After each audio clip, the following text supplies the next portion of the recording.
Hello everyone. तो hopefully आपकी S B I P O 2026 की प्रिपरेशन अच्छी चल रही होगी। तो आप में से बहुत लोग का ये मैसेज आता है, कमेंट आता है कि 3 महीने के अंदर कैसे पॉसिबल है S B I P O clear करना। खासकर जो बिगिनर्स है उसको लगता है कि दिस इज़ इम्पॉसिबल। तो उनको मैं अपनी स्टोरी बताऊंगा कि मेरा टाइमलाइन क्या था, मैंने कैसे 15 डेज़ में S B I P O exam clear किया। हाँ, 15 डेज़ में। और मैं ये ऐसा मजाक नहीं कर रहा हूँ, ये मेरे साथ सच में ऐसा हुआ है। मैंने 15 दिन में एग्ज़ाम क्लियर किया है। तो मैं आपको बताऊंगा कि मेरी स्ट्रेटजी क्या थी।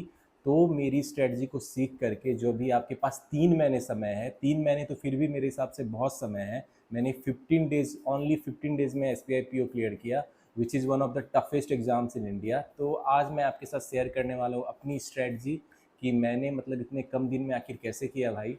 क्योंकि आप में से बहुत लोग को तो लगता है कि भाई मैं तो ऐसे ही फेंक रहा हूँ, इतने कम दिन में तो एग्ज़ाम क्लियर कर ही नहीं सकते हैं।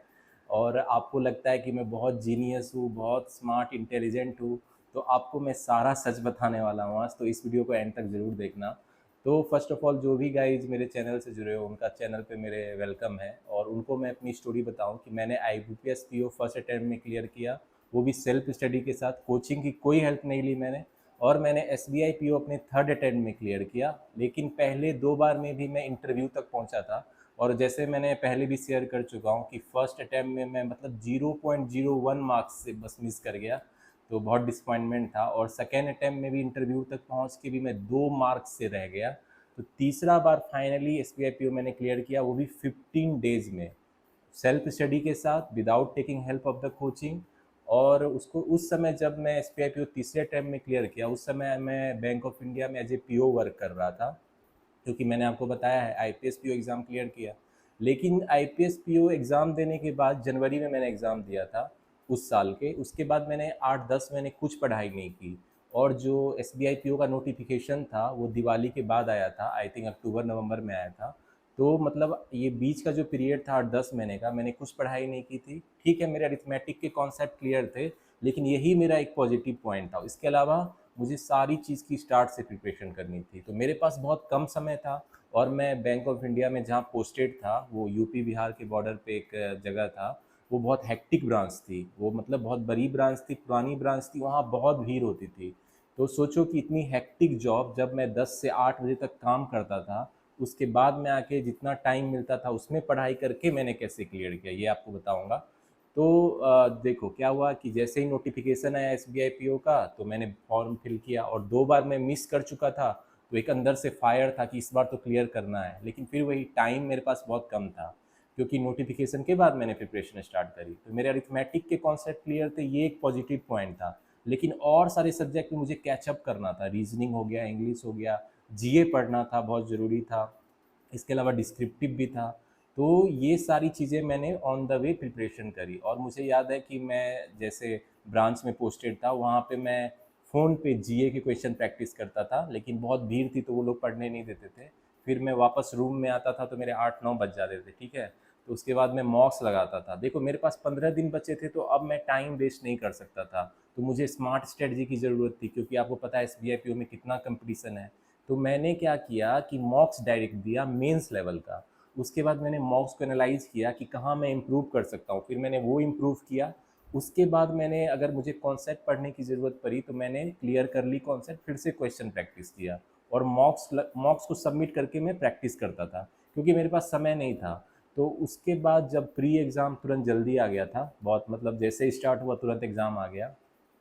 तो मैं, मुझे याद है अभी भी कि मैं मतलब एग्ज़ाम सेंटर के बाहर खड़ा था, और इतनी भीड़ थी जैसे कोई हाउसफुल मूवी होती है और सारे लोग भीड़ लगाए रहते हैं, उतनी भीड़ थी। और मैंने अपने अगल बगल में देखा, एक भी सीट खाली नहीं थी। और मैरिड वोमेन, मतलब डिफरेंट डिफरेंट एज ग्रुप के पर्सन, सारे लोग एग्ज़ाम देने आए थे। तभी मैं समझ गया था कि इस एग्ज़ाम को क्रैक करना कितना चैलेंजिंग है, क्योंकि competition was so so intense. खैर मैं उस भीड़ में था, लेकिन उस समय मेरा कॉन्फिडेंस था कि मुझे कर लूँगा, मैं कर लूँगा, मुझे ये अपने आप पे भरोसा था। तो यही सीक्रेट मैं आपके साथ शेयर करना चाहता हूँ कि क्या वो रीज़न था कि मैंने एग्ज़ाम क्लियर किया। सबसे पहला तो मेरा अपने ऊपर कॉन्फिडेंस। ठीक है, मतलब मेरी मैथ अच्छी है, लेकिन बाकी सारी सब्जेक्ट की मेरी प्रिपरेशन नहीं थी। तो लेकिन मेरे अंदर कॉन्फिडेंस था। खासकर मैं जब 2 बार मिस कर चुका था S P I P O बहुत नैरो मार्जिन से, तो लगा कि इस बार चाहे जो हो जाए, जितना ही टाइम मिले मैं क्लियर करके रहूँगा।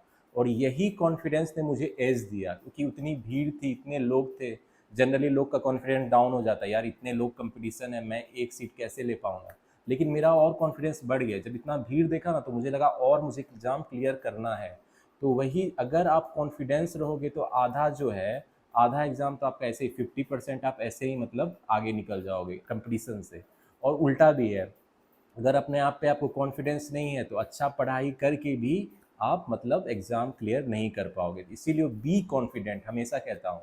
तो मेरे साथ क्या थी भाई, मुझे मतलब मैथ अच्छी थी, बाकी तो मुझे प्रिपेयर करनी थी। तो मैंने मतलब प्री एग्ज़ाम देने गया, तो प्री में मेरे अच्छे अटैम्प्ट आ गए। और ये भी बता दूं, मेरे मॉक्स में अच्छे स्कोर नहीं आ रहे थे स्टार्ट में, क्योंकि मैंने 8-10 महीने पढ़ाई छोड़ दी थी। तो मेरे मार्क्स बहुत कम आ रहे थे, तो उससे भी मुझे फायर आया कि भाई अच्छा करना है। हाँ, तो मतलब मुझे लगा कोई बात नहीं, प्री अभी मॉक्स में चाहे जितने भी स्कोर आए, लेकिन रियल एग्जाम में मैं अच्छा करूंगा।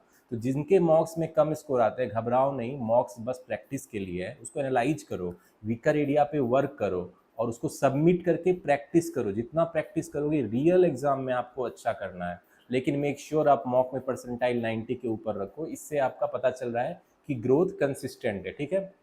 खैर, मेरा प्री एग्ज़ाम में मेरे 83 अटैम्प्ट थे, तो मेरा एग्ज़ाम अच्छा गया था, क्योंकि मेरा कॉन्फिडेंस था। प्रिपरेशन मेरी थोड़ी कम भी थी, लेकिन कॉन्फिडेंस में कोई कमी नहीं थी।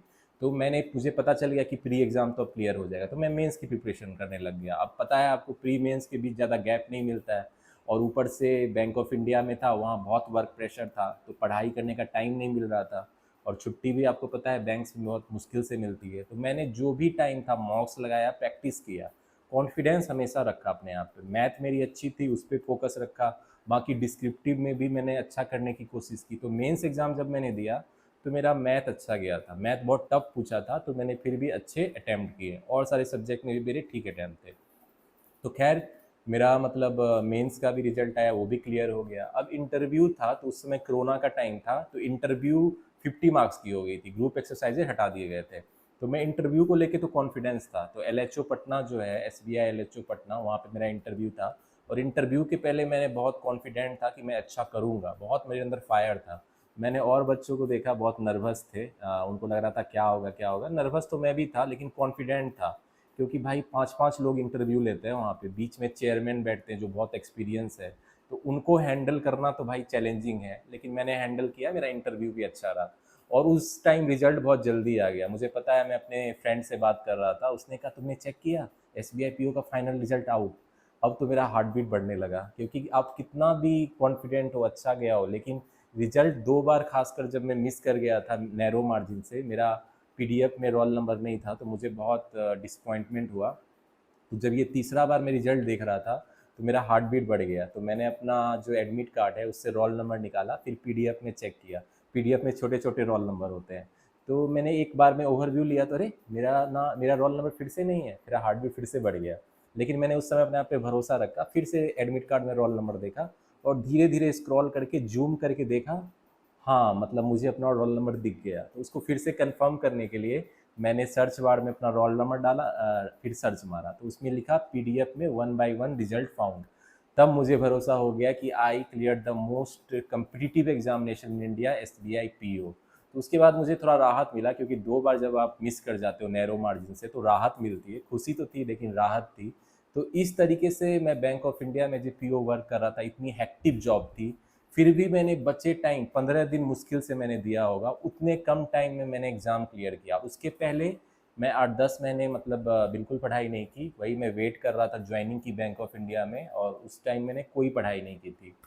और मेरी मैथ स्ट्रांग है ऑब्वियसली, लेकिन और सारे सब्जेक्ट मैंने ऑन द वे प्रिपरेशन करी। तो जो लोग भी कहते हैं कि 3 महीने आपके पास अभी एस बी आई पी 2026 को लेके है, तो आपके पास इनफ टाइम है। अगर आप बिगिनर भी हो, तो मैं अपने चैनल पे स्ट्रेटजी वीडियो लाता हूँ, स्मार्ट स्टडी कैसे कर सकते हो आप, किस वे में आप मतलब इस तरीके पढ़ाई कर सकते हो कि कंपटीशन से आगे निकल जाओ। तो मेरे चैनल पे वो वीडियो देखते रहना। और मैं आपको अरिथमेटिक टॉपिक के जो कॉन्सेप्ट पढ़ाता हूँ, उसको एक जगह पढ़ाता हूँ, सारे कॉन्सेप्ट टॉपिक के एक जगह लाता हूँ, उसको ज़रूर देखो। उसके बाद मैं उस पर आपको न्यू पैटर्न क्वेश्चन सॉल्व कराता हूँ। खासकर मैं S B I P O mains level question अपने चैनल पे करा रहा हूँ, जैसे अरिथमेटिक डी आई हो गया, या कैसलेट जो अरिथमेटिक बेस्ड है, data sufficiency, quantity 1, quantity 2, quantity 3। तो जितने भी मेंस लेवल के हाई पैटर्न क्वेश्चन है, वो मैं अपने चैनल द सक्सेस मंत्रा पे करा रहा हूँ। तो मेरे चैनल को सब्सक्राइब कर लो, and keep watching the video. जो भी मैं अपलोड कर रहा हूँ उसको देखो, मेरे साथ प्रैक्टिस करो, आपकी भी मैथ इंप्रूव होगी, आप मैथ में अच्छा स्कोर करोगे। और होपफुली मैंने आपके सवालों का जवाब दे दिया। 3 महीना इज़ मोर देन इनफ। अगर आप आज से भी स्टार्ट कर रहे हो, 3 महीने में बिल्कुल आप SBI PO क्लियर कर सकते हो। और मैं जो मुझे फॉलो कर रहे हैं, मैं तो उनको बिल्कुल बोल सकता हूँ कि मेरी जो स्ट्रेटजी है मैं आपके साथ शेयर करते रहूँगा from time to time.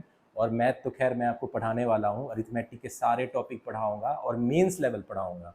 Mains level आपके पास ज़्यादा ऑप्शन नहीं है क्योंकि आपको इंटरनेट यूट्यूब पे बहुत ऑप्शन नहीं मिल रहा है, इसीलिए मेरे चैनल पे आपको हाई लेवल जो अरिथमेटिक के क्वेश्चन है वो देखने को मिलेंगे।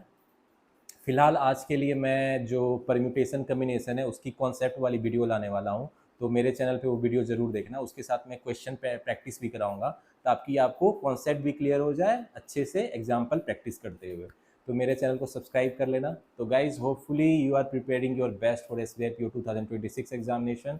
अब बहुत कम टाइम रह गया है, अब मतलब वेट मत करो नोटिफिकेशन का, अपने हाई लेवल पे प्रिपरेशन करो। SBI PO मेंस लेवल की अभी से प्रिपरेशन आप करो ताकि जब एग्ज़ाम आए तो आप उसको क्लियर कर सको। और मैं तो आपके साथ हूँ ही all the way. So guys wait for more such videos in the future. Till the time keep studying, keep preparing and keep enjoying.